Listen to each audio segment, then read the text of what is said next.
Assalomu alaykum. Bola Zipper holatidan har tomonlama davolansa chiqib ketadimi? Zipper haqida to'liq ma'lumot bersangiz. Oldini olish uchun nimalar qilish kerak? Zipper butunlay tuzalishi mumkinmi? Savol uchun avvalambor rahmat. Juda ham o'rinli, ijtimoiy ahamiyatga ega bo'lgan savol hisoblanadi. ZPRda endi qisqacha tushuncha beradigan bo'lsak, задержка психоречевого развития. ZPRR bor. Задержка речевого развития bor. Nutq orqada qolish bor. Nutqi bo'lib turib, faqatgina aqliy orqada qolish. ZPR da o'zi bor. Задержка психического развития. Endi ruscha so'zlar uchun qisqartirib gapirilgan, o'zbekcha gapirsak bo'laveradi o'zi aslida. Aqliy va nutqiy jihatdan orqada qolayotgan bola haqida gap ketyapti bu yerda. Ko'pincha almashtirib qo'yishadi. Nutqiy jihatdan orqada qolayotganlar bor, ular ZRR deyiladi. Ular 3 yoshda o'tib ketadi. Katta ehtimollik bilan.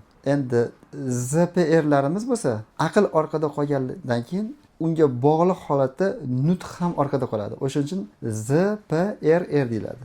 Задержка психоречевого развития. Nutq ham, aql ham orqada qolyapti. Bular qachon seziladi? Qachon mutaxassis tomonidan o'zi 1 yoshda sezadi. O'zi 6 oyda bilinadi. 1 yoshda tashxis qo'yiladi u narsa. 1 yoshgacha harakat orqada qolish sindromi qo'yiladi va piramidal yetishmaslik sindromi qo'yib turiladi. Dinamikada katta ehtimollik bilan 1 yoshda qo'yiladi.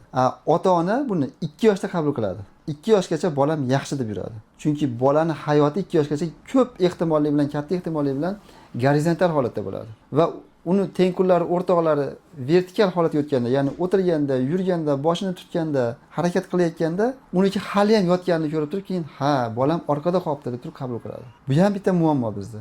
Kech qolganini tan olmaydi ota-ona. Hali aytdim-ku, bolaga optimistik qaraydi ota-ona. Yaxshi bolam yaxshi deb yuraveradi. Xo'p, yaxshi. Indamayotgan bizga yaxshi-da. Yeyapti, indamayapti. 2 yoshda ham, 1,5 yoshda ham bola yeyapti, indamayapti.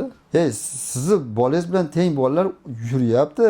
10 ta, 8 ta, kamida 6 ta so'z gapiryapti. Dada, aya 3 ta tovushli so'zlar gapiryapti.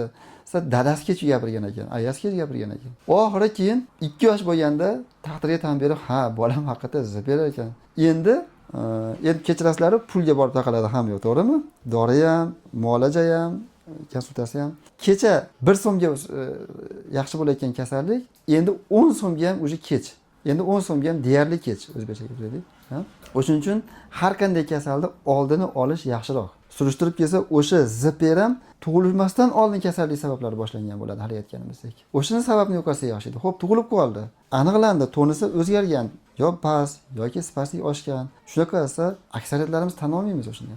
O'sha yerda ham tan olgimiz kelmayapti, oldin olgimiz kelmayapti. Og'irlashdi, nogiron darajasiga yetib yaqinlashib qoldi. Keyin alam qilib shoshib qoladi. U doktorga boradi, bu doktorga boradi. Hamma mana shu bitta javobni eshitgandan keyin tan olib qabul qiladi. Endi yaxshi bo'ladimi degan savolga, yaxshi bo'lish tengqurlar bilan bir xil ketmaydi. Summatan, ya'ni katta qismi tengqurlar bilan bir xil bo'lib ketmaydi. Qaysi tomondan?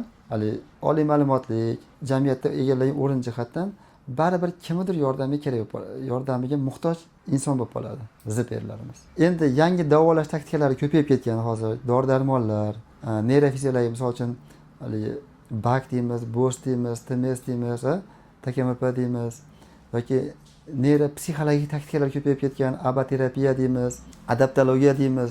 Shunaqa psixologik usullar kuchaydi hozir. Natijada bolani jamiyatga, ijtimoiy holatga moslashtirishga imkoniyatlarimiz ko'paydi. Va bu bola endi o'z o'rnida ota-onaga tobe emas, hech bo'lmaganda bitta hunarni egallab, bitta oilani egasi bo'lib, birovga tobe bo'lmagan holatda yashashga o'tkazishga imkoniyatlar bor hozirgi paytda.